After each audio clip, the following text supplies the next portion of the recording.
Welcome to Bloom maths. இது உங்களுக்கான channel. இந்த வீடியோவில் பார்க்க போகிறது என்னென்னு பார்த்தீங்கன்னா, ஸ்டாட்டிஸ்டிக்ஸில் மிக மிக மிக முக்கியமான ஒரு பார்ட் நார்மல் டிஸ்ட்ரிபியூஷன். குறைந்தபட்சம் ஒரு ஸ்டாட்டிஸ்டிக்ஸ் எக்ஸாமில் சப்ஜெக்டில் ஒரு எக்ஸாம் வருதுன்னா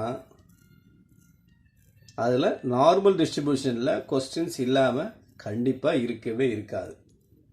அதனால் நார்மல் டிஸ்ட்ரிபியூஷனை பொறுத்த வரைக்கும் ஆல்மோஸ்ட் எல்லா ப்ராப்பர்ட்டிஸ், கேரக்டரிஸ்டிக்ஸ், அதனுடைய ரிசல்ட்டு, நோட்டு இது எல்லாத்தையும் ஃபுல்லாக படிச்சிருங்க, ஒன்று கூட விடாதீங்க. எஸ்பெஷலி இந்த டிஆர்பியில் மேக்ஸிமம் நம்மளுக்கு கொஸ்டின்ஸ் இதில் கண்டிப்பாக வரும். ஏன்னா இதில் டிஸ்ட்ரிபியூஷன் பார்த்தீங்கன்னா அது நார்மல் டிஸ்ட்ரிபியூஷனுடைய ஸ்பெஷலே சிமெட்ரிக்கல் டிஸ்ட்ரிபியூஷன் சொல்லுவாங்க. அதாவது பீட்டா 1 0 இருக்கும், பீட்டா 2 3 வரும். இந்த டிஸ்ட்ரிபியூஷன் இப்போ ப்ராபபிலிட்டி டென்சிட்டி ஃபங்க்ஷன் மியூ இருக்கும், ஸ்டாண்டர்ட் டீவியேஷன்.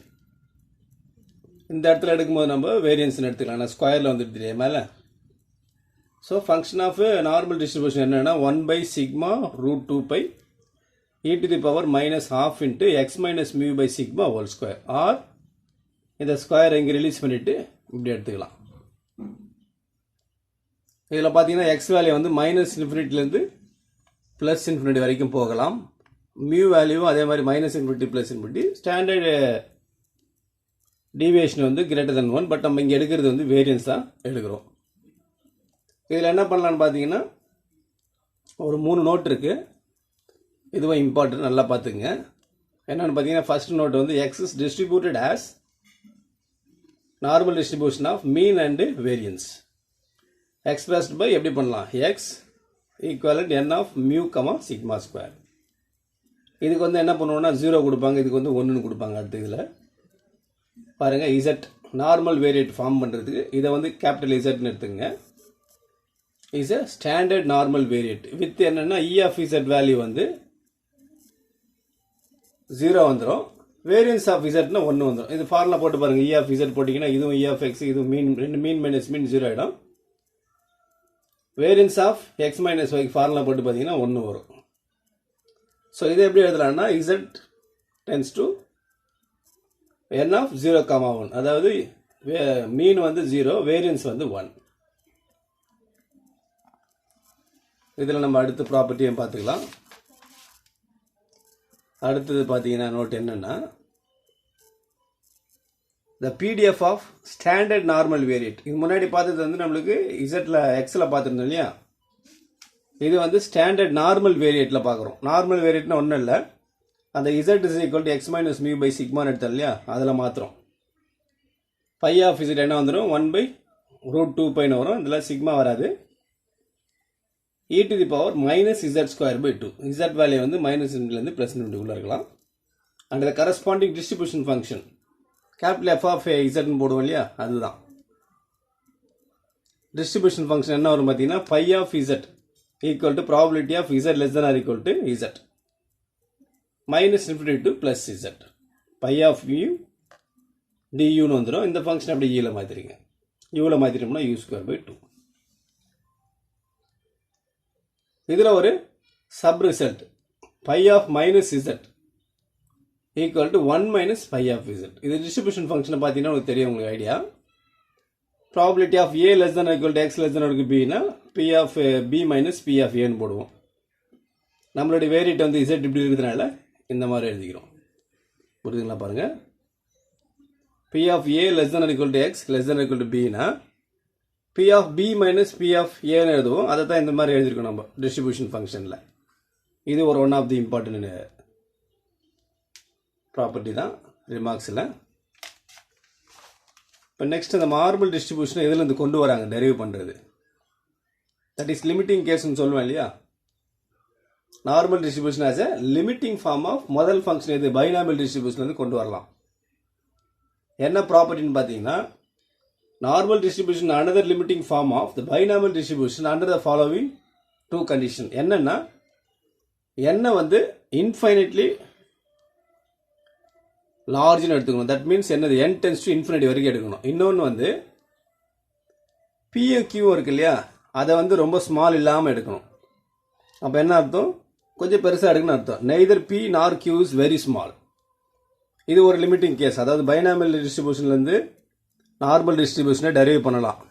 இந்த கண்டிஷன் மட்டும் கேட்பாங்க. ரொம்ப ரொம்ப இம்பார்ட்டன்ட் கண்டிஷன் இது. The number of trial is indefinitely large. That means n tends to infinity. Neither p nor q is very small. Next, இன்னொரு form என்னன்னா Poisson distribution வந்து டெரைவ் பண்ண வரலாம். Normal distribution can also be obtained as a limiting case of Poisson distribution with the parameter n. அதே மாதிரி தான் இங்கே வந்து 3 பேராமீட்டர் இருக்குது. இதில் பைனாமியல்ல n, p, q. அதனால n வந்து இன்டெஃபினிட்லி லார்ஜ்னு எடுக்கிறோம். neither p nor q is very small. அது எதுக்கு? Normal distribution as a limiting form of binomial distribution. இதே வந்து பாய்சான் டிஸ்ட்ரிபியூஷன் வந்து கொண்டு வரோம். அது ஒரே ஒரு பேராமீட்டர் தான். என்ன பேராமீட்டர்? ஒன்லி லாம்டா மட்டும் தான், மீன். அந்த லாம்டா கண்டிப்பாக என்ன இருக்கும்? Indefinitely large. That means lambda tends to infinity. இந்த ரெண்டு கேஸில் நம்மளுக்கு வந்து நார்மல் டிஸ்ட்ரிபியூஷனை we can derive. டெரிவேஷன் இங்கே தேவை. நம்மளுக்கு காம்படிஷன் எக்ஸாம்ன்றதுனால ஜஸ்ட் ஐடியா மட்டும் பார்த்துங்க. இதில் வந்து இன்டெஃபினிட்லி லார்ஜ் வரணும். இதில் பைனாமியல்ல ஏன்னா பிகாஸ் அதில் வந்து என்ன இருக்குது நம்மளுக்கு பைனாமியலை பொறுத்த வரைக்கும் 3 பேராமீட்டர், தட் இஸ் 2. ஒன்று வந்து n நம்பர் ஆஃப் ட்ரையல்ஸ், இன்னொன்று வந்து success or failure, that is PQ. 2 add பண்ணால் 1 வரும் இல்லையா? இது ரெண்டுமே என்ன வரக்கூடாது? வெரி ஸ்மாலாக இருக்கக்கூடாது. Neither p nor q is very small. அப்போ அண்ணன் ஆட்டோமேட்டிக்காக பெருசாக இருக்குன்னு அர்த்தம். நார்மல் டிஸ்ட்ரிபியூஷனில் பாய்சான் டிஸ்ட்ரிபியூஷன் டெரைவ் பண்ணணும்னா லாம்டா டென்ஸ் டு இன்ஃபினிட்டி வந்துடணும். நெக்ஸ்ட் மிக முக்கியமான ஒரு பார்ட் என்னன்னு பார்த்தீங்கன்னா அந்த நார்மல் டிஸ்ட்ரிபியூஷனுடைய சீப் கேரக்டரிஸ்டிக்ஸ். ஃபுல்லாக போடலை நான், இதில் கொஞ்சம் தான் போட்டிருக்கேன். இம்பார்ட்டன்ஸ் மட்டும் தான் செலக்ட் பண்ணி கொடுத்துருக்கேன். இந்த சீப் கேரக்டரிஸ்டிக்ஸ்லேருந்து கண்டிப்பாக கொஸ்டின்ஸ் மிக வி வில் எக்ஸ்பெக்ட் டெஃபினெட்லி. அதனால் இதில் ஒரு பாயிண்ட் கூட விடாதீங்க. மேபி உங்கள் லக்கு 2-3 பாயிண்ட் கூட எக்ஸாமில் வரலாம். ஏன்னா இதில் வந்து மொத்தம் 10 பாயிண்ட்டுக்கு மேலே இருக்குது. மோர் தென் 10 பாயிண்ட்டுக்கு மேலே நான் கொடுத்துருக்கேன். நிறையவே இருக்குது, பட் அவ்வளோ வேண்டாம். Very important points. நமக்கு நார்மல் டிஸ்ட்ரிபியூஷன் எப்படி எழுதிக்கிறோம்? இந்த மாதிரி எழுதிக்கலாமா? இந்த வேல்யூ நம்மளுக்கு ஒரு பாயிண்ட் வரும். ஆக்சுவலாக அந்த மேக்ஸிமம் ப்ராபிலிட்டின்னு சொல்லுவாங்க. இந்த வேல்யூ மட்டும் அதையும் பார்த்துங்க. சரி, உள்ள ப்ராடக்ட்ல பார்த்துக்கலாம். இது ஃபர்ஸ்ட் இந்த கர்வ் வந்து எப்படி இருக்குன்னா ஒரு பெல் ஷேப்பில் இருக்கும். நம்ம ஆல்ரெடி இந்த கேரக்டரிஸ்டிக்ஸில் பார்த்துருப்போம்ல, லெப்டோகார்டிக், மெசோகார்டிக், பிளாட்டிகார்டிக். அந்த கர்வ் பார்த்தீங்கன்னா லைக் பெல் ஷேப்பில் இருக்கும். அதனால் இந்த கர்வ் ஃபர்ஸ்ட் வந்து பெல் ஷேப். எப்போன்னா symmetrical about the line x is equal to mu. Second point ரொம்ப இம்பார்ட்டன்ட். அதாவது மீனும் மீடியனும் மோடும் 3மே எப்படி இருக்கு நம்மளுக்கு இதில் கோயின்சிட் ஆகும். இது 3மே கோயின்சிட் ஆனால் அது என்னது? ஆக்சுவலாக சிமெட்ரிக்கல்னு சொல்லுவாங்க. Symmetrical distribution. சரி, இதில் வந்து எக்ஸ் இன்க்ரீஸ் ஆச்சுன்னா நியூமரிக்கலி ஆட்டோமேட்டிக்கலாக எஃப் ஆஃப் எக்ஸ் என்ன ஆகும்னா உங்களுக்கு டிக்ரீசஸ் ரேப்பிட்லி, குறைஞ்சிரும். The maximum probability occurring at the point x is equal to mu and is given by, இப்போ தான் சொன்னோம் இல்லையா, maximum point. That is maximum probability occurring at the point x is equal to mu. அந்த value என்ன வரும்னா this constant only 1 by sigma into root 2 pi. That is 1 by standard deviation into root pi. ரொம்ப important point. இந்த value மட்டும் கேட்கலாம். சரிங்களா? So இது third point over நம்மளுக்கு. நெக்ஸ்ட் பார்த்தோம்னா fourth point will also very important. என்னென்னா சிமெட்ரிக்கல் டிஸ்ட்ரிபியூஷன் சொல்கிறோமே, அது எந்த கண்டிஷனை பார்த்தீங்கன்னா இந்த β1 இந்த β2 வேல்யூ பேஸ் பண்ணி தான். β1 எப்போல்லாம் ஒரு டிஸ்ட்ரிபியூஷனுக்கு 0 ஆகுதோ, β2 எப்போல்லாம் ஒரு டிஸ்ட்ரிபியூஷனுக்கு 3 வருதோ, அந்த டிஸ்ட்ரிபியூஷன் கண்டிப்பாக என்ன வருங்கன்னா சிமெட்ரிக்கல் டிஸ்ட்ரிபியூஷனாக தான் இருக்கும். சரி, ஃபிஃப்த் பாயிண்ட் என்னன்னு பார்த்தீங்கன்னா மொமெண்ட் இருக்கு இல்லையா, moments. Odd number of moments in normal distribution always 0. Even number of moments in normal distribution என்ன வரும்னா 1, 3, 5 அப் டு 2r - 1. ஆட் நம்பராக வந்துட்டு சிக்மா பவர் 2n. இப்போ ஃபார் எக்ஸாம்பிள் நீங்கள் மியூ2 கண்டுபிடிங்கன்னா ஆருக்கு 1 போடுங்க. ஆருக்கு 1 போட்டிங்கன்னா சிக்மா ஸ்கொயர்னு வரும். ஸோ அப்படி எத்தனை வேணுமோ அதில் மாதிரி கண்டுபிடிச்சிக்கலாம். நெக்ஸ்ட்டு இந்த since F of X being ப்ராபிலிட்டியாக இருக்கிறதுனால can never be negative. That means என்ன சொல்கிறாங்கன்னா அதில் ஒரு போர்ஷன் கூட அந்த கர்வ்ஸ் கீழே வராது. ஏன்னா பிகாஸ் அசிம்டாட்டிக், அந்த லைன் வந்து டச் ஆகும் அப்படியே போயிட்டு இருக்கு. இந்த பெல் ஷேப்பில் வருது இல்லையா நம்மளுக்கு. இப்படி பார்த்தீங்கன்னா நார்மல் கவ் பார்த்தீங்கன்னா இப்படி இருக்குன்னா இதில் அப்படியே டச் ஆகாமல் அப்படியே போயிட்டு பெல் ஷேப்பில் வந்துட்டு இது அப்படியே டச் ஆகாமல் போயிட்டு இருக்கு. இதுதான் நம்மளுக்கு asymptotic line. It is never intersect at any point. இந்த கர்வுக்கும் இந்த லைனுக்கும் இன்டர்செக்டாக டச்சே ஆகாது. ஸோ அதனால தான் சொல்கிறாங்க என்னென்னா can never be negative, no portion of the curve lies below the x axis. So இன்னொன்று அசிம்ப்டாட்டிக் லைனும் நமக்கு இதில் வரும், அதையும் நம்ம பார்த்துக்கலாம்.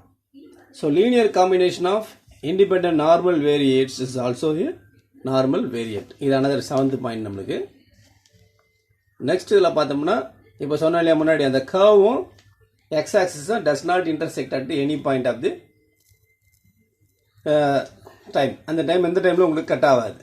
இதில் பார்த்தீங்கன்னா 8th பாயிண்ட் பார்த்தீங்கன்னா X axis and asymptote to the curve. அசிம்ப்டோட்னா என்னது? It never intersect at any point. அதாவது கர்வுக்கும் அந்த லைனுக்கும் எக்ஸ் ஆக்சிஸ்க்கும் it goes and goes minutely, ரொம்ப ஒரு சின்ன பாயிண்ட்ல அப்படியே போயிட்டே இருக்கும். சரிங்களா? ஸோ அதுதான் 8th பாயிண்ட்டு. 9th பாயிண்ட் பார்த்தீங்கன்னா இது one of the very important. The points of inflection of the curve are என்னது? எக்ஸ் ஈக்குவல் டு லெஃப்ட் சைடில் X minus sigma, right hand சைடில் எக்ஸ் பிளஸ் சிக்மா. அந்த இடத்துல என்ன வரும் பார்த்தீங்கன்னா பாயிண்ட் ஆஃப் இன்ஃப்ளெக்ஷன் வந்து மேக்ஸிமம் ப்ராபபிலிட்டி பார்த்தோம்ல. மேக்ஸிமம் ப்ராபபிலிட்டி என்ன பார்த்தோம்? 1/σ √2πன்னு பார்த்தோம். இதில் என்ன பண்ணுறீங்க? e to the power -12 போட்டுருங்க. அதுதான் நமக்கு வந்து பாயிண்ட் ஆஃப் இன்ஃப்ளெக்ஷன் வரும். சரிங்களா? இதுவே நம்மளுக்கு அடிக்கடி கேட்பாங்க. இந்த பாயிண்ட்டை கொஞ்சம் கிளியராக ஞாபகம் வச்சுங்க. x is equal to mu plus or minus sigma. That is point of inflection, nothing but maximum probability into e power minus 1/2. So next அடுத்த கேரக்டரிஸ்டிக் பார்த்தீங்கன்னா மீன் டீவியேஷன். இது ரொம்ப இம்பார்ட்டன்ட். அடிக்கடி அந்த கொஸ்டினை பார்த்தீங்கன்னா திருப்பி வந்துட்டே இருக்கும் அந்த கொஸ்டின். அதாவது மீன் டீவியேஷன் அபவுட் மீன் என்னது? √2/π சிக்மான்னு வரும். Approximately 4/5 sigma into 4/5 into sigma. Quartile are given by 11th point. இந்த பாயிண்ட் ஞாபகம் வச்சுங்க. 0.674πலேருந்து Q3. எதுக்கு நான் இதை வந்து ஆக்சுவலி குவார்டைல் டீவியேஷனை ஃபைன் பண்ணுறதுக்கு. குவார்டைல் டீவியேஷன் வந்து 2/3 சிக்மா. இதுவும் அப்ராக்சிமேட்லி தான். ஸோ நெக்ஸ்ட் இதில் என்னென்னா இந்த empirical relationship between among quartile deviation, mean deviation, standard deviation பார்த்தீங்கன்னா அதுதான் 2, 3, 4, 5, 1. இது ஞாபகம் வச்சுங்க. குவார்டைல் தான் லீஸ்ட்டு, மீன் டீவியேஷன் மிடில் வந்துடும், standard deviation bigger. So quartile deviation, mean deviation, standard deviation 2/3, 4/5 sigma. Sigma காமனாக எடுத்துருங்க. We take LCM. Finally we get quartile deviation is to mean deviation is to standard deviation is equal to 10, 12, 15. So ரொம்ப சிம்பிளாக ஞாபகம் வச்சுக்கலாம். quartile deviation, mean deviation, standard deviation. First 10th standard plus 2, then degree. So 10, 12, 25, 15.